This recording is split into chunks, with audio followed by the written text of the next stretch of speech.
It's flight 36Z8 waiting for the takeoff instructions।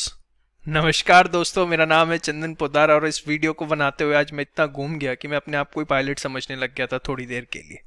चलिए, jet Airways, इसका किस्सा बड़ा दिलचस्प है और इसके लिए जो टाइटल आज सिलेक्ट किया है वो उससे भी ज़्यादा दिलचस्प है, बॉर्न अगेन। जी हाँ, 2019 के अंदर ग्राउंड होने के बाद 2021 से ये दोबारा तैयार है अपने ऑपरेशन स्टार्ट करने के लिए। नरेश गोयल, जिन्होंने जेट एयरवेज को 1993 के अंदर बेसिकली स्टार्ट किया, जो कि स्टार्टिंग में सिर्फ एक एयर ट्रेवल एजेंट थे, टिकट्स खरीदा बेचा करते थे, उन्होंने 4 एयरप्लेन्स के साथ जो है 1993 में जेट एयरवेज फाउंड करी और ऑपरेशन स्टार्ट किए। बहुत ही जल्दी जो है जेट एयरवेज कस्टमर के बीच में और खासकर कॉर्पोरेट क्लाइंट्स के बीच में फेमस होने लग गई because of its service and operations. Even jet Airways के अंदर सर्विस लेवल इतना तगड़ा था और इतनी ज़्यादा प्रीमियम थी कि लोग इसको सिंगापुर एयरलाइंस और लुफ्तांजा की कैटेगरी में रखना शुरू किया और 2004 में जो है उन्होंने फर्स्ट अपनी इंटरनेशनल फ्लाइट उड़ाई भी। और उसके बाद जो है अगले 2-2.5 सालों के अंदर इंटरनेशनल डेस्टिनेशंस के लिए जितने भी ट्रैवलर्स थे उनके लिए जेट एयरवेज धीरे धीरे फर्स्ट प्रेफरेंस बनती गई और एयर इंडिया को इसने बहुत ज़बरदस्त तरीके से टक्कर देना शुरू कर दिया। अगर मैनेजमेंट की बात करें तो बहुत ज़बरदस्त मैनेजमेंट नरेश गोयल का जेट एयरवेज को लेकर रहता था और इवन जो इसके पायलट्स थे उनको इतना ज़बरदस्त पे मिलता था कि वो इंडस्ट्री का हाईएस्ट पैकेज था और उनके जेट एयरवेज के अंदर पायलट्स को जो है गॉड की तरह ट्रीट किया जाता था। इतना ज़बरदस्त ट्रीटमेंट वहाँ पे एम्प्लॉयज़ को मिलता था। 2019 में ग्राउंड होने से पहले लगभग जो है इस कंपनी के पास 20,000 के आसपास एम्प्लॉयज थे, फिर घटा के इनको 10,000 कर दिया गया और आज इस कंपनी के अंदर एट प्रेजेंट भी 3,000 एम्प्लॉयज काम कर रहे हैं। अब हुआ क्या कि जब सब कुछ इतना अच्छा चल रहा था तो 2019 में अचानक ऑपरेशंस इनको डाउन करने पड़े। इसमें 5 सबसे बड़ी प्रॉब्लम्स जो है आप समझ सकते हैं कि जिस वजह से जेट एयरवेज को ग्राउंड होना पड़ा। सबसे पहली चीज, नरेश गोयल जो कि फॉरेन इन्वेस्टमेंट के एकदम अगेंस्ट थे, उनका अचानक माइंडसेट चेंज होता है। उनको लगता है इंटरनेशनल लेवल पे कंपटीशन अगर करना है, उतनी फंड्स उतने कैपिटल अगर चाहिए तो जेट एयरवेज को फॉरेन इन्वेस्टमेंट्स लेनी चाहिए। और सिमिलर जो है रिलायंस इंडस्ट्रीज ने भी किया। अगर आप देखें, देखते हैं क्या सक्सेसफुल हो पाता है क्या नहीं हो पाता। एक्चुअली हुआ क्या, फॉरेन इन्वेस्टमेंट लेने के बाद जेट एयरवेज के पास कहीं ना कहीं प्रेशर पड़ना शुरू हो गया और इस वजह से जो है उनको अपने इंटरनेशनल जो अलायंस थे वो फॉरेन डायरेक्ट इन्वेस्टमेंट्स जो की हुई थी जिन पार्टनर्स ने, जैसे एतिहाद एयरलाइंस, उसके हिसाब से इनको जो अपने एग्रीमेंट्स है वो चेंज करने पड़े। जबरदस्ती के इन्हें टर्मिनल्स बनाने पड़े, जबरदस्ती के रूट्स पे फ्लाइट चलानी पड़ी जो ये खुद नहीं चाहते थे, बट क्योंकि उनकी इन्वेस्टमेंट लगी हुई थी, प्रेशर के अंदर थे, तो ये करना पड़ा। और ये होता है, अगर आप फॉरेन इन्वेस्टमेंट ले रहे हैं तो आपको इन्वेस्टर की बात सुननी पड़ेगी और यही बात मैं रिपीट कर रहा हूं कि रिलायंस इंडस्ट्रीज के अंदर भी हुई है। सेकेंड चीज, सबसे बड़ी चीज क्या हुई, 2006 के अंदर इंडिगो जो कि सबसे लो कॉस्ट एयरलाइन थी जिसने अपने ऑपरेशन स्टार्ट किए और कहीं ना कहीं वो एक बहुत बड़ा टफ कंपटीशन बनती जेट एयरवेज के लिए। उसकी प्रेजेंटेशन जब मैनेजमेंट को दी गई तो उन्होंने इसको कंप्लीटली इग्नोर किया। इंडिगो का जो कंपटीशन फ्यूचर में मिल सकता था उसको कंसिडर नहीं किया और अपने ही धुन के अंदर अपने ही तरीके से चलते रहे और इंडिगो ने इनका जबरदस्त मार्केट शेयर जो है खाना शुरू किया, जिसकी वजह से इनका डोमेस्टिक मार्केट शेयर पे बहुत जबरदस्त तरीके से डेंट लगा। इसके बाद इन्होंने सबसे बड़ी गलती कर दी किंगफिशर, क्योंकि उस समय जो है किंगफिशर मार्केट में उतर आई थी और वो बहुत अच्छे तरीके से काम कर रही थी, तो उन्होंने किंगफिशर को साइडलाइन करने के लिए एयर सहारा को टेक ओवर किया, 1450 करोड़ रुपए की डील की और इससे इन्हें कोई खास मुनाफा नहीं हुआ और यहीं से वो डेट ट्रैप के अंदर बुरी तरीके से फंसते चले गए।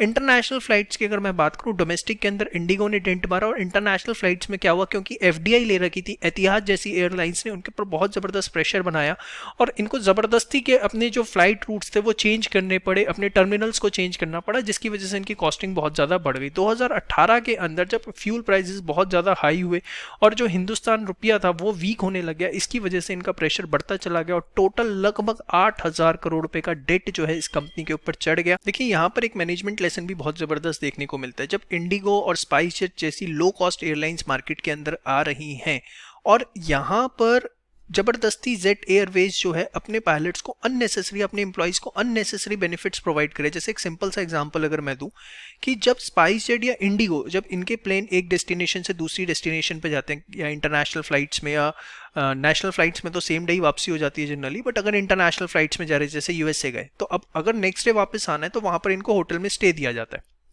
जेट एयरवेज अपने पायलट्स को, अपने क्रू मेंबर को 5 स्टार से नीचे स्टे नहीं देता था। स्पाइस जेट, इंडिगो कोई 5 स्टार नहीं है, जो भी लोकल वहां पर होटल्स हैं उसके अंदर स्टे देता है। यहाँ पर एक पायलट को, एक क्रू मेंबर को एक रूम मिलेगा, यहाँ पे ट्विन की शेयरिंग चलती है। तो किस तरीके से कॉस्टिंग कॉम्पीट करवानी है, ये बहुत ज़रूरी होता है बिजनेस के अंदर देखना कि कॉस्टिंग किस तरीके से कंट्रोल में रहे, क्योंकि अननेसेसरी अगर कॉस्टिंग हम बिजनेस के अंदर लगाते रहेंगे ना, तो जेट एयरवेज जैसा कांड होना बहुत लाजमी, और खासकर आज के बिजनेस एनवायरनमेंट में जहाँ कॉम्पिटिशन बहुत ज़्यादा टफ होता जा रहा है। तो we need to strictly control the costing part. अब हुआ क्या, फाइनली जेट एयरवेज को 17 अप्रैल 2019 को अपने ऑपरेशन जो है बंद करने पड़े। 2019 के अंदर 8,000 करोड़ रुपए से ज़्यादा का डेट जो है इस कंपनी के ऊपर चढ़ पड़ा था, जिसमें फिर क्या किया, जितने भी लेंडर्स थे, जिन्होंने बैंकों ने इस कंपनी को लोन दिया था, उन्होंने इसकी इंसॉल्वेंसी प्ली जो है जून 2019 में एनसीएलटी के अंदर फाइल करी कि इस कंपनी को दिवालिया घोषित किया जाए और जो भी रिकवरी हो सकती है हमारी रिकवरी करवाई जाए।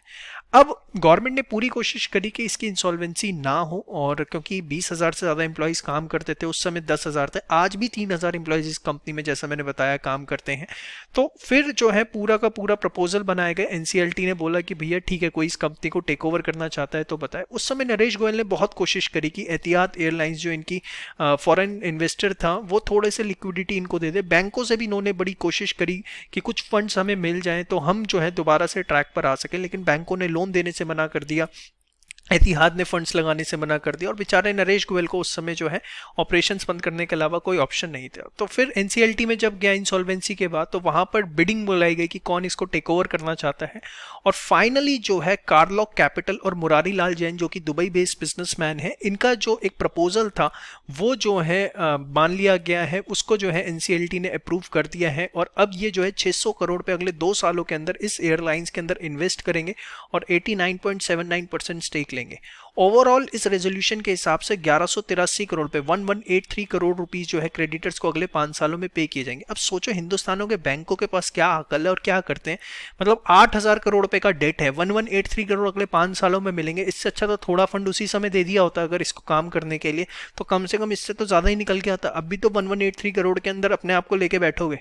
इसके बाद एयरलाइन को ये बोला गया है कि इनको अब जितने भी रेगुलेटरी अप्रूवल लेने, क्योंकि इनके प्लेन्स बहुत टाइम से खड़े हुए हैं तो सारा उनका सिक्योरिटी ऑडिट होगा, तो सारे अप्रूवल्स जो है वो अगले 90 डेज के अंदर इनको लेके क्लियर करने। सीए आशीष छावछड़िया जी जो कि ग्रैंड थॉर्डन के पार्टनर हैं, पूरा का पूरा रेजोल्यूशन प्रोसेस को जो मैनेज कर रहे हैं, वो पूरी की पूरी वर्किंग को अगले 90 डेज में देखेंगे। ये इंश्योर करेंगे कि जेट एयरवेज जो है सारे नेसेसरी चीज़ें जो हैं, जितने भी अप्रूवल्स वगैरह लेने हैं वो अगले 90 डेज में ले, और सब कुछ सही चलता है तो ये 25 फ्लाइटों के साथ सितंबर 2021 से अपने ऑपरेशन स्टार्ट कर सकते हैं, और इंटरनेशनल फ्लाइटें इस साल के एंड तक जो है जेट एयरवेज अपनी स्टार्ट कर सकता है। तो ये एक छोटी सी केस स्टडी थी जेट एयरवेज की, जिसमें सीखने के लिए बहुत कुछ है।